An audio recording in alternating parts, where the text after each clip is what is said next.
look at me as if you didn't know me. Well, I don't. You pass me in the street almost every day. Me? There's a little girl named Mary Hatch. That wasn't you. Oh, yes, oh, yes, oh, yes, the big Charleston contest. Supplying the genuine loving cup. Those not tapped by the judges will remain on the floor. Let's go.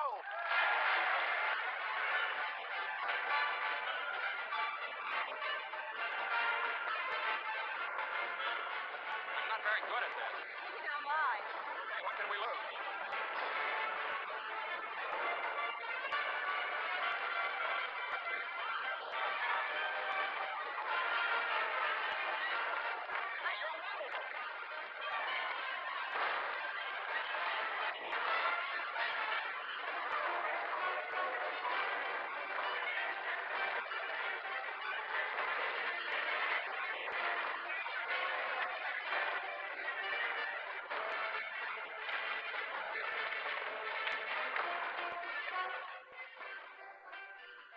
What's the matter, Othello?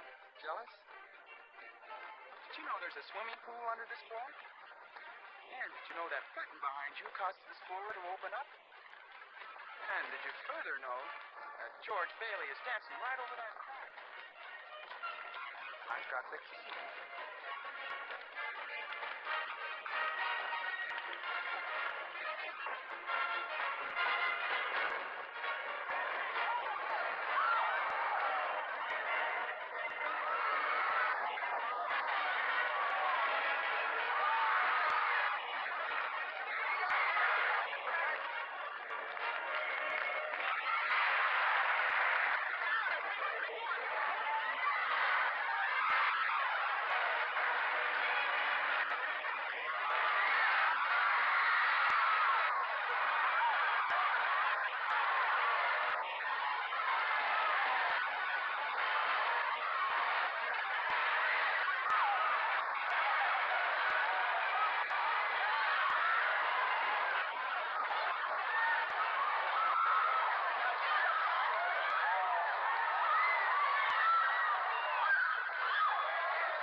Buffalo girls, can't you come out tonight? Can't you come out tonight? Can't you come out tonight?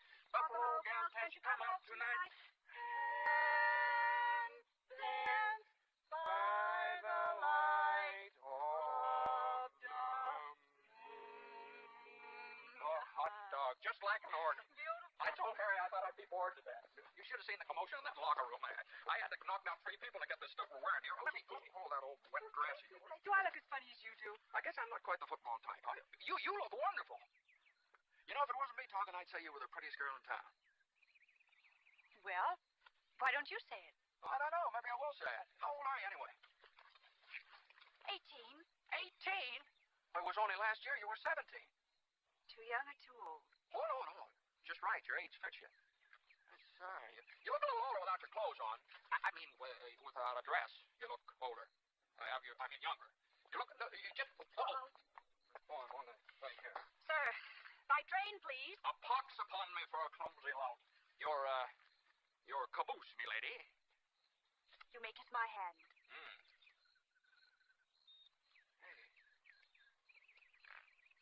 Hey, Mary. Yes, I was lumbering down the street, down the street, down the street. Okay, then I'll throw a rock at the old Granville house. Oh, no, don't. I love that old house. No, you see, you make a wish and then try and break some glass in. You got to be a pretty good shot nowadays, too. Oh, no, George, don't. It's full of romance, that old place. I'd like to live in it. In that place? I wouldn't live in as a ghost. Now, watch. It's right in the second floor there, see?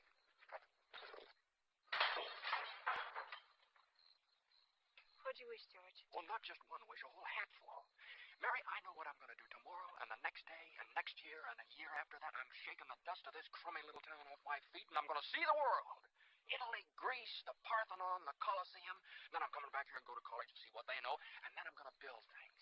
I'm going to build airfields. I'm going to build skyscrapers 100 stories high. I'm going to build bridges a mile long. What, you going to throw a rock? Hey, that's pretty good. What'd you wish, Mary? Buffalo gals, can't you come out tonight? Can't you come out tonight? Can't you come out tonight? Buffalo gals, can't you come out tonight?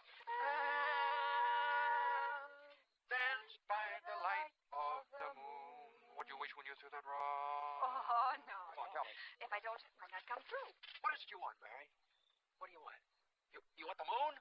Just say the word and I'll throw a lasso around it and pull it down. Hey, that's a pretty good idea. I'll give you the moon, Mary. I'll take it. Then what? Well, then you could swallow it. And it all dissolves, see? And the moonbeams would shoot out of your fingers and your toes and the ends of your hair. Am I talking too much? Yes. Why don't you kiss her instead of talking her to death? How's that? Why don't you kiss her instead of talking her to death? Want me to kiss her, huh? Oh, you just wasting on the wrong people. Hey. Hey, hold on. Hey, mister, come on back out here. I'll show you some kisses that'll put hair back on your head. What do you...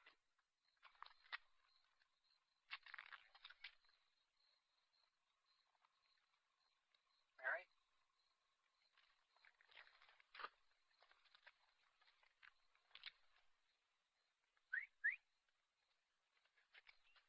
Okay, I give up. Where are you? Over here. In the hydrangea bushes. Here you are, catch. Wait a minute. What am I doing? This is a very interesting situation. Please give me my robe. Man doesn't get in a situation like this every day. I'd like to have my robe. Not in Bedford Falls, anyway. Ouch! Oh. Gesundheit. George, There's a little thought here. give me my robe. I've read about things like this, but I never... Shame on you. I'm going to tell your mother on you. Well, my mother's way up in the corner. I'll call the police. They're way downtown. They'd be on my side, too. Then I'm going to scream. Maybe I could sell tickets. Let's see. No, that... The point is, in order to get this robe... I've got it. I'll make a deal with you, Mary. George, come on home, quick. Your father's had a stroke. Mary, I'm sorry. I've got to go. Come on, George, let's hurry. You got a doctor? Yeah. Daniel's there now.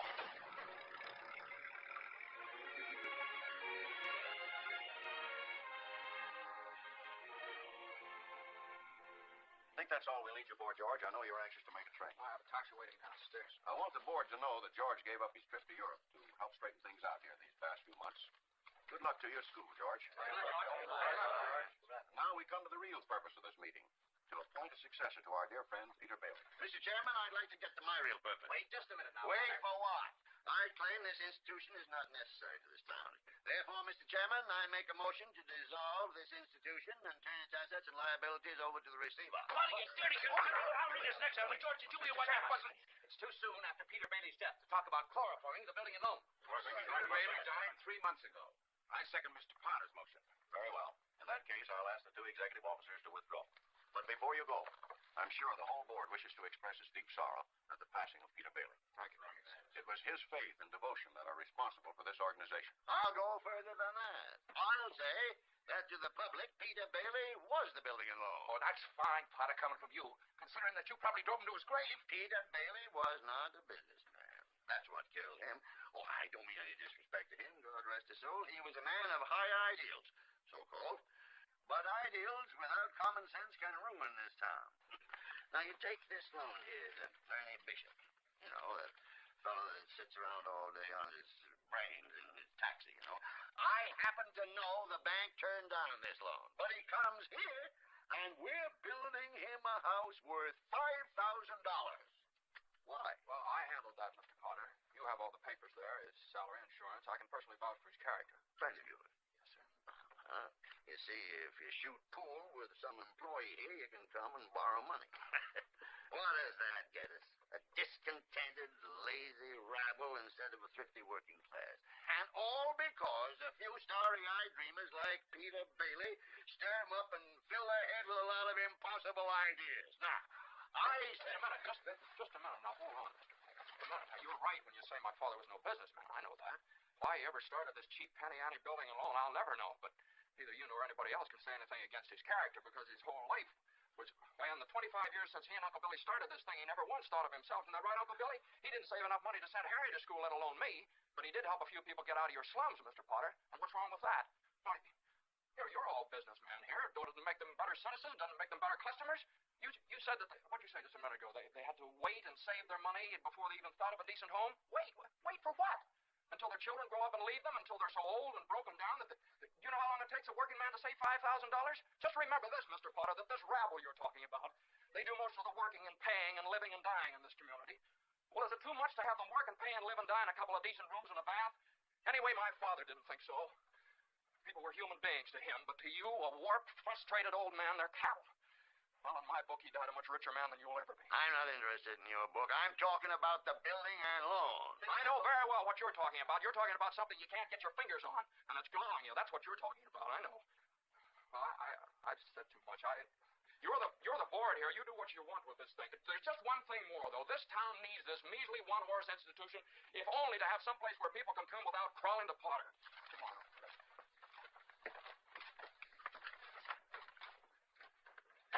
Sentimental hogwash. I want my motion